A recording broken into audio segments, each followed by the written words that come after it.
नमस्कार, मैं जितेंद्र चतुर्वेदी। आम आदमी पार्टी के भीतर हड़कंप मच गया है। कहा जा रहा है कि अरविंद केजरीवाल बड़े सदमे में हैं, इसलिए वो नजर नहीं आ रहे हैं। अब वो तो जंतर मंतर पर दिख गए थे, नहीं तो अब तो प्रेस वार्ता का दौर भी नहीं चल रहा है। जैसे पहले हुआ करता था कि साहब कोई मामला आया तो सारे प्रवक्ता मोर्चा संभाल लेते थे। लेकिन अब जो स्थिति पैदा हुई है, उस स्थिति ने आम आदमी पार्टी के अगुआ और मुखिया दिल्ली सरकार के उनको डरा दिया है। जो परिस्थितियां बन गई हैं, सवाल यह है कि हुआ क्या है। तो एक एक मसले पर हम लोग बात करेंगे। देखिए, शराब घोटाले का जो आरोप लगा है और उसे लेकर जो जांच पड़ताल चल रही है, उससे आप लोग वाकिफ हैं। उसमें एक घटना होती है जब सीबीआई अरविंद केजरीवाल को तलब करती है और वहां ये पूरा ठीकरा जो है मनीष सिसोदिया के ऊपर फोड़ देते हैं। मतलब पल्ला झाड़ लेते हैं कि साहब जो कुछ हुआ है वही जाने। इसका दोहरा असर पड़ा। एक तो ये कि जो आम आदमी पार्टी ने अपनी एक छवि बनाई थी कोई ईमानदार है, उस छवि को गहरा धक्का लगा। और दूसरा, जो इनके समर्थक हैं उनमें एक ये संदेश गया कि साहब जब मनीष सिसोदिया के नहीं हुए तो हमारे क्या होंगे।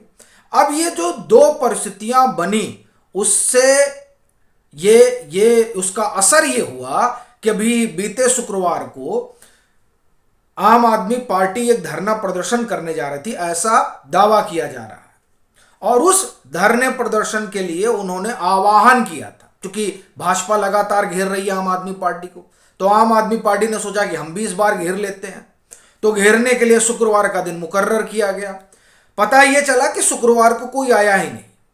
अब ये हालात वैसे ही थे जैसे अरविंद केजरीवाल सीबीआई मुख्यालय पहुंचते हैं और लाखों की भीड़ की आशा लगाए हुए केजरीवाल जब बाहर आते हैं तो उनको पता चलता है कि 200 लोग भी नहीं आए थे। तो ये जो परिस्थिति बन रही है, ये परिस्थिति आम आदमी पार्टी के लिए संकट की घंटी है, खतरे की घंटी है। क्योंकि वो तो राष्ट्रीय पार्टी हो गए हैं, 2 राज्यों में सरकार है और ये हालात। तो एक तो ये बड़ी चीज हुई। दूसरा, ये जिस शराब घोटाले की बात हम लोग कर रहे हैं, उसमें पिछले दिनों एक बड़ी घटना हुई है। वो ये जो डेक्कन क्रॉनिकल की खबर है उसकी माने तो जो बुची बाबू हैं ये के कविता के पूर्व ऑडिटर हैं। और ये जो बुची बाबू हैं ये साउथ ग्रुप के उन 3 लोगों में शुमार हैं जिनके पास सारी जानकारी है। ये ईडी के गवाह हैं, ऐसा डेक्कन क्रॉनिकल का दावा है। अब अगर ये गवाह है तो यानी सारी बात बताएंगे, और जब आप बात बताएंगे तो के कविता के ऊपर शिकंजा कसा जाएगा। एक चीज। दूसरी चीज, अरुण रामचंद्र पिल्लई को लेकर ईडी ने चार्जशीट की है और ईडी उन 3 माफ करिए, अरुण रामचंद्र पिल्लई उन 3 लोगों में से एक हैं जो साउथ ग्रुप से जुड़े हुए हैं और उनको तो फ्रंटमैन तक कहा जाता है। तो इन 2 लोगों की वजह से के कविता पर शिकंजा ईडी कस सकती है, सीबीआई कस सकती है। और ऐसी स्थिति में जब उनके ऊपर शिकंजा कसा जाएगा तो ये बुची बाबू का ही बयान है कि के कविता का अरविंद केजरीवाल से भी ठीक ठाक राजनीतिक अंडरस्टैंडिंग है और मनीष सिसोदिया से भी। तो मनीष सिसोदिया तो अंदर हैं, लेकिन अरविंद केजरीवाल तो बाहर है और पल्ला उन्होंने झाड़ लिया है। और फिर उसमें यह कि जो वाईएसआर कांग्रेस के सांसद हैं वो तो बकायदे अरविंद केजरीवाल से मिले भी थे, इस तरह से ईडी का कहना है।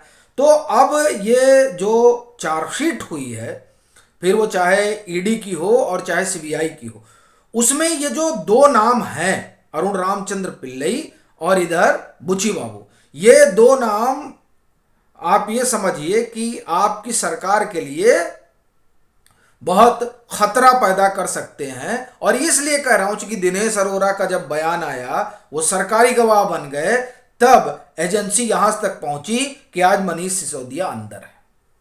तो ऐसी स्थिति कहीं अरविंद केजरीवाल के लिए ना खड़ी हो जाए, यह भी एक बड़ा सवाल है। और इस सवाल ने आपके कुनबे को डरा रखा है। एक तो जेल जाने का डर, दूसरा जो पार्टी है उस पार्टी से लोगों का इकबाल खत्म होता जा रहा है। लोग आ नहीं रहे हैं। और तीसरा क्या हो गया, ये साहब इनका शीश महल आ गया और उस शीश महल में एलजी ने इंक्वायरी बैठा दी और 15 दिन में उन्हीं से रिपोर्ट मांगी है जिस मुख्य सचिव ने ये जो शराब घोटाले का पिटारा खोला था। अब उनसे कहा कि रिपोर्ट दीजिए, और एक चीज और भी उनसे कहा है कि सारे दस्तावेज जो है वो संभाल कर रखिएगा, क्योंकि शराब घोटाले वाले में तो सारे दस्तावेज इन्होंने जो डिस्ट्रॉय कर दिए, तो इस बार सारा कैप्चर में कर लीजिए। तो अब जब सारा कैप्चर में हो जाएगा तो दूध का दूध और पानी का पानी हो जाएगा कि पैसा हवाला में आया कि कैसे आया। ये एक बड़ी चीज है। और उधर देखिए, बिजली सब्सिडी वाले मामले में भी अब बही खातों की जांच हो रही है, और जिस तरह से कांग्रेस आरोप लगाती रही है आम आदमी पार्टी की सरकार पर, खास तौर से बिजली वाले मसले को लेकर, वो कहीं ऐसा ना हो कि जब ये सब कुछ निकल कर आए तो आम आदमी पार्टी के लिए एक नए घोटाले का सबब बन जाए। तो जो जो जो अभी रही सही कसर है कि साहब हम तो मुफ्त बिजली देते हैं, हम मुफ्त पानी देते हैं, हमारा एक जो है मॉडल है, तो वो मॉडल ही ना खतरे में पड़ जाए, ये भी एक सवाल है। और जब मॉडल की बात छिड़ी है तो एक चर्चा जो है इनके एजुकेशन मॉडल की कर लेते हैं, जिसकी दुहाई देते हुए अरविंद केजरीवाल कभी थकते नहीं थे। और जब शराब घोटाले का आरोप लगा था तो न्यूयॉर्क टाइम्स की कतरन तक लेकर आ गए थे, और उसके जरिए जो आज ईडी और सीबीआई दोनों ही जगहों से जिनकी जमानत याचिका खारिज हो चुकी दोनों ही मामलों में, उनको कहते थे कि साहब इनको तो भारत रत्न दे दिया जाना चाहिए, और उनको बता रहे थे कि साहब ये तो दुनिया के सबसे बेहतरीन शिक्षा मंत्री हैं। उसी एजुकेशन मॉडल की इनके एक मंत्री, माफ करिए, इनके एक विधायक है, मंत्री ने विधायक है, जो कन्विक्टेड हुए हैं, वो प्रिंसिपल को धमका डरा रहे थे, डरा धमका रहे थे उस मामले में, और वो आम आदमी पार्टी के विधायक है। अब आप देखिए कि ये हाल है शिक्षा मॉडल का, कि जो विधायक हैं वो अध्यापक को ही डराते धमकाते हैं, और जो आपकी सरकार है वो अपनी पीठ थपथपाती है कि साहब हमारा जो है मॉडल देखिए आप, ये हमारा एजुकेशन का मॉडल है। लेकिन क्या एजुकेशन के मॉडल में यह भी एक हिस्सा है कि जो विधायक वगैरह हैं वो डराते धमकाते हैं प्राचार्यों को? अब बात प्राचार्य की आई है तो यह भी बड़ा मौजू हो जाता है जानना कि देखिए कितने प्राचार्यों की रिक्तियां खाली रहीं, अभी एलजी ने जो है उसको भरा।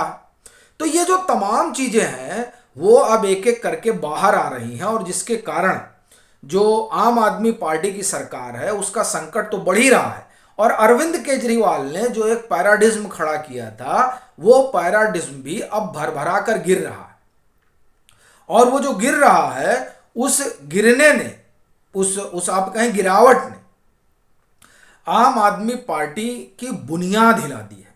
यही वजह है कि वो धरना देना चाहते हैं लेकिन लोग नहीं जुटते हैं, और ये मुझे लग रहा है कि पिछले 3-4 महीनों से ऐसा आम आदमी पार्टी में चल रहा है, जैसे कि इस पर पहले खबर भी हुई है, और ये खबर भी हुई है कि साहब 400 लोग तो नहीं जुट पाए।